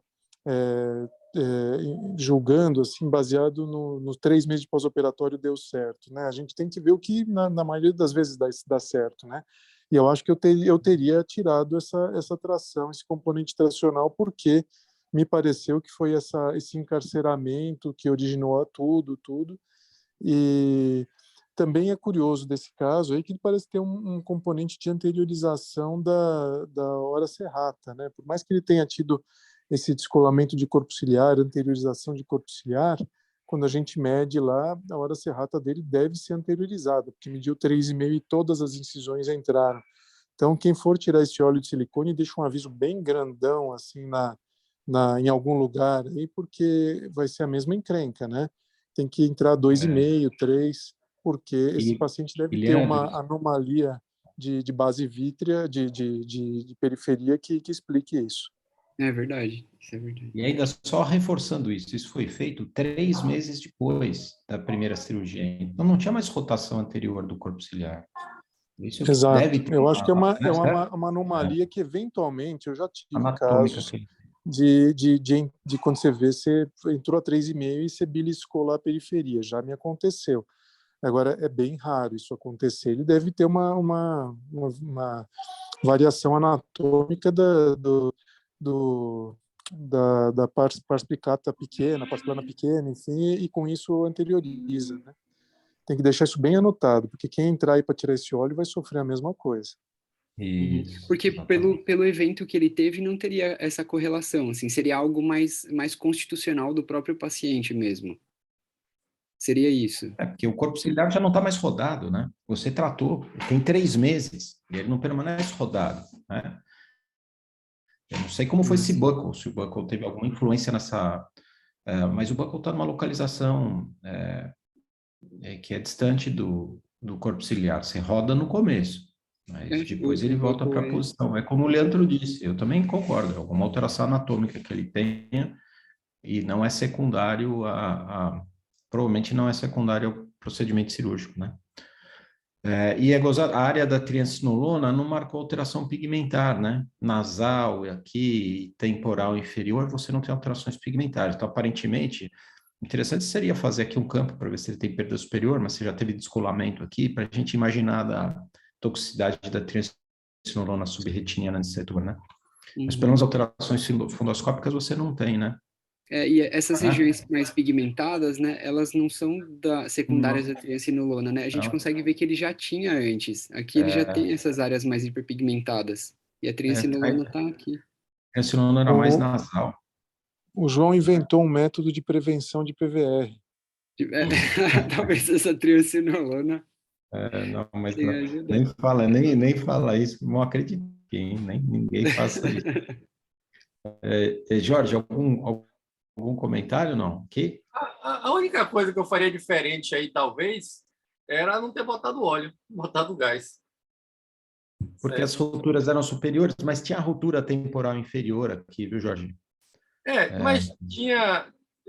Estava bloqueado com buccal. Talvez no final eu chegaria e botar só gás.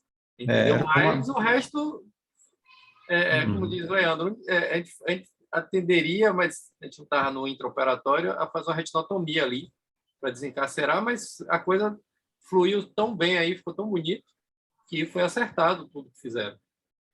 Então, mas a tendência era entrar para fazer uma retinotomia ali no encarceramento e talvez não botar gás. Mas por enquanto, está tudo ótimo. Isso. E será Então, que tem durante um mês de evolução agora, né, João? Um mês ou 3? Aqui é um mês, mas há tem 2 3 semanas meses. atrás ele completou 3 meses. Isso. Há 2 semanas, Tá. tem umas 2 Então, semanas. O Daytona estava em manutenção. Ele tem 3 meses e meio aí. A retina está aplicada. Provavelmente o PVR forma até 12 semanas, né? Depois da cirurgia. Então, não tem PVR formado. A princípio, está bem. Tá? Talvez. Está curado já. A ideia que eu tenho é que a gente teve uma impressão, como o Leandro falou, que o encarceramento era muito maior. Eu acho que, na verdade... a impressão que realmente precisava de uma retinotomia, que não ia assentar isso aí de jeito nenhum. Então, eu acho que a retina encarcerou pouco, Leandro, entendeu? Por isso que isso funcionou mesmo sem a retinotomia no lugar. Acho que talvez o encarceramento tenha sido pequeno. Porque você vê que não tem dobra, né? Não é? Deve ter sido. E a gente, lá no intraoperatório, você consegue ver melhor, né? Conforme vai mobilizando e tal, enfim. Claro. E, João, algum comentário a mais aqui? Era isso mesmo. Então, João, parabéns pela apresentação. Eu acho que o ganho da gente é aprender com essas dificuldades, né? E mostrar essas dificuldades para quem tiver isso um dia, lembrar dessas discussões todas que você colocou aqui, né? Que o Leandro e o Jorge discutiram, tá? Então excelente. Parabéns, ainda bem que o paciente está com 25ª divisão, e apesar desses percalços aí, ele teve uma evolução muito boa, né? Tirar logo esse óleo, mais um mês você tira o óleo, tá? Mais um mês não, tô com 3 meses e meio, você pode tirar esse óleo aí, tá? Para evitar a toxicidade do óleo. E é isso. Leandro, obrigado. Jorge, obrigado, tá? Obrigado também a Cleide e ao André pelos comentários e todos que apresentaram, e foi muito bacana. E na semana que vem a gente conversa de novo na quinta-feira, lembrando que isso daqui está disponível no Retina USP e no YouTube, está gravado, tá? Então, um abraço para todos. Ótima sexta-feira e ótimo final de semana, tá? Um abraço.